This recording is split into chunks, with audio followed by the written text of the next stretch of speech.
Hello everyone. In today's lecture, we'll discuss how to solve a given nonlinear equation or how to find the root of a given nonlinear equation. Before going to the methods, let's discuss what do you mean by finding the root of a given equation. I've taken two graphs. One is a linear graph, another is a non-linear graph. Okay. So in engineering, whenever you draw a graph, on y-axis you take dependent variable, on x-axis you take independent variable. Okay, it means as you change the value of x, the value of y will change.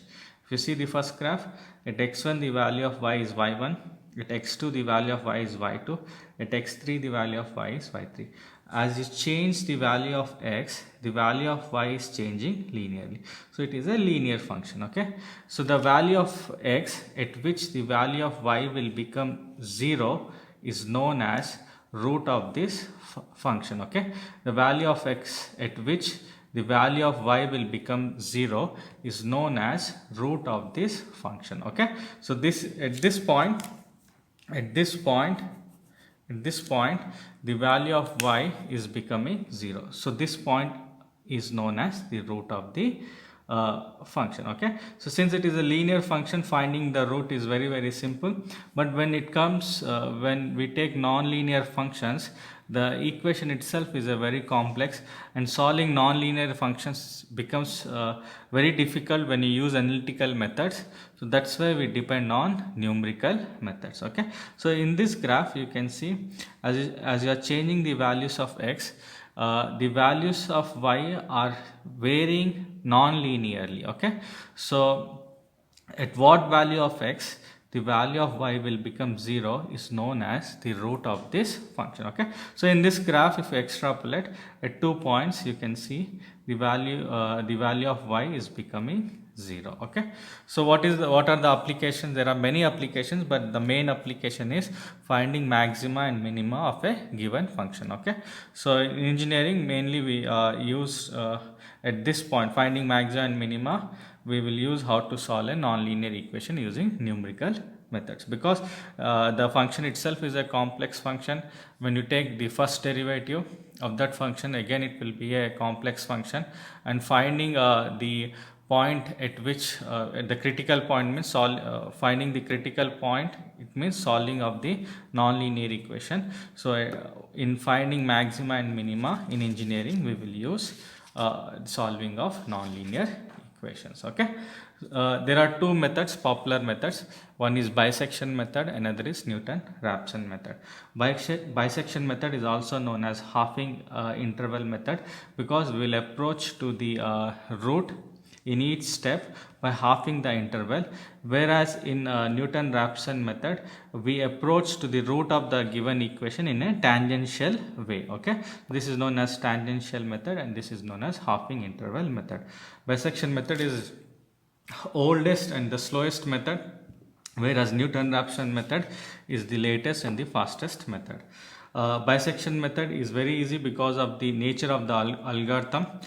Because of its simplicity, many engineers prefer this method, whereas Newton-Raphson method becomes bit difficult when you get complex functions, so it is seldom used by the engineers. Okay, uh, bisection method is based on intermediate value theorem. Very important, bisection method is based on intermediate value theorem.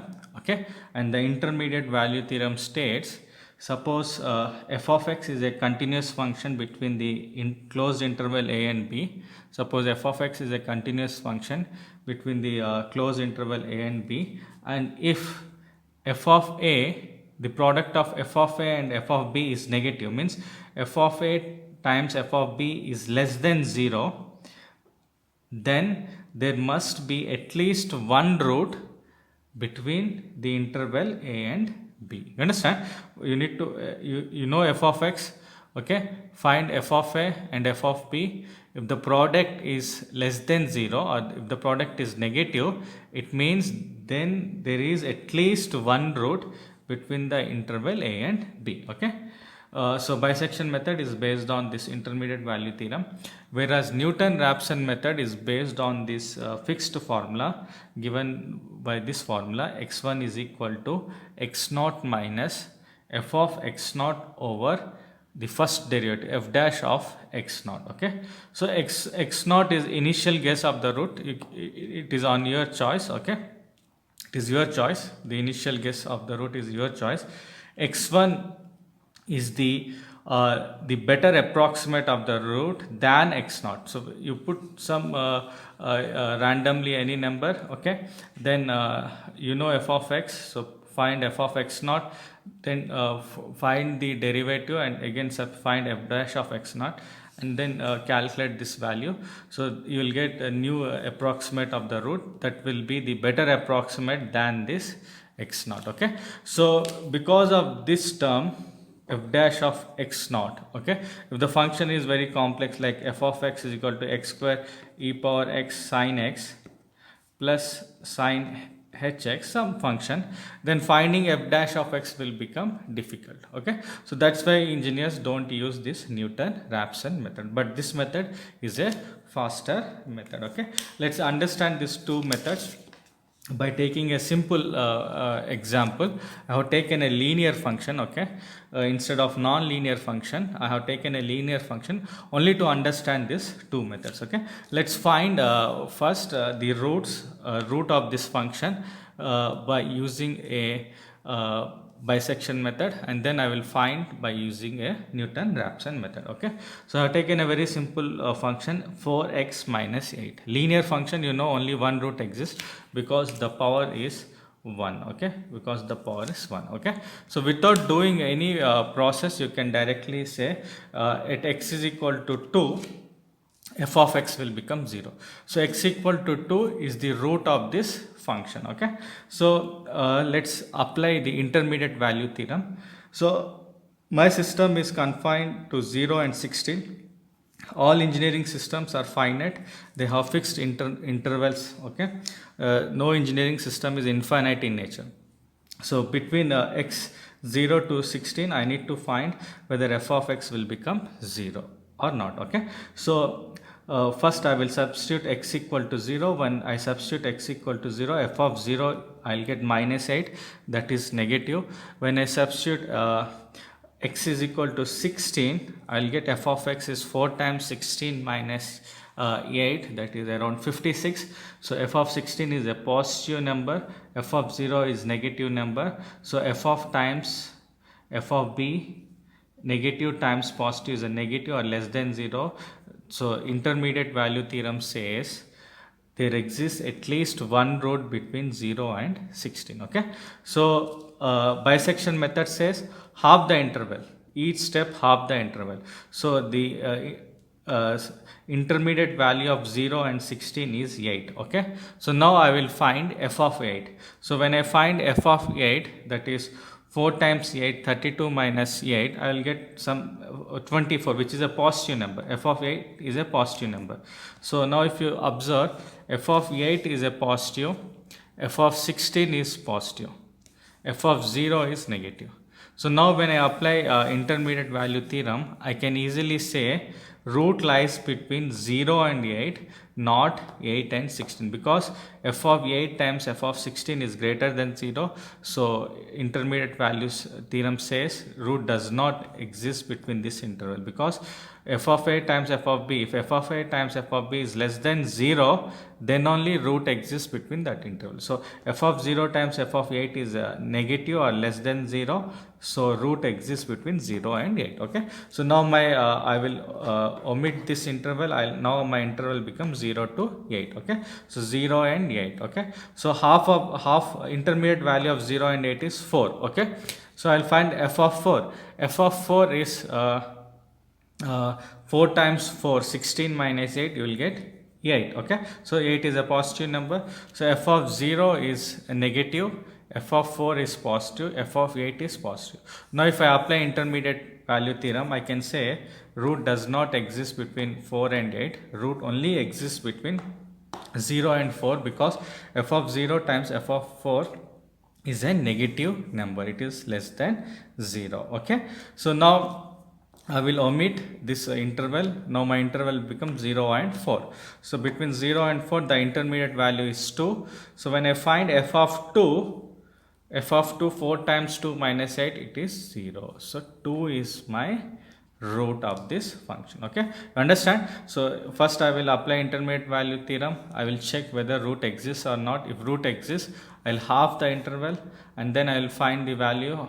Okay, and then I will check, I will apply intermediate value theorem. So each step I will halve the interval until I will get the root. Okay, so this is very simple algorithm, and using fast computers, super fast computers, we can get the solution very quickly. Okay, but when it comes to Newton-Raphson method, the Newton-Raphson method, using Newton-Raphson method, we can find the root by using this formula. Okay, so x naught is your initial guess. Let's take x naught to be 16. Okay, I took x naught as 16. Okay, so f of x naught, okay, f of x naught is f of 16, that is 56. F dash of x, when you find the first derivative, it is 4. So f dash of 16, since there is no variable, it is f dash of 16 is 4. So now when I apply in this formula, my better approximate of root x1 is equal to x naught. I have taken initial guess as 16 minus f of x naught, that is f of 16 is 56 over f dash of x naught, that is 4. So I got 2. In the first step, only in one step, I got the root. Okay, so this is faster. This method is faster than this bisection method. Here almost I used 4 steps to find the solution, whereas here in a single step I got the solution. Okay, that's why Newton-Raphson method is very fast. But when this function becomes complex in nature, finding derivative becomes difficult. You need to remember so many formulae. Okay, and the we are using numerical methods only to simplify our process. Okay, only to we use numerical, we depend on numerical methods because we don't want to remember so many formulae. Okay, so using this formula, using Newton-Raphson method is not that advisable. Okay, so bisection method is simple because of its algorithm. Okay, very soon I will make video lectures on MATLAB videos, MATLAB software. So in MATLAB software, any function we can find, I'll tell you a very new method. In that we can find the root of the function very easily, and even when we take a system of nonlinear equations, we can find a system of nonlinear. Here only I have taken only one equation. Even when you take system of nonlinear equations, we can easily find the root of that system. Okay, in the next class I will take up one simple problem on bisection method, which is a non-linear form. Here I have taken a linear form. I will take a non-linear problem and I will solve in the next class. Thank you.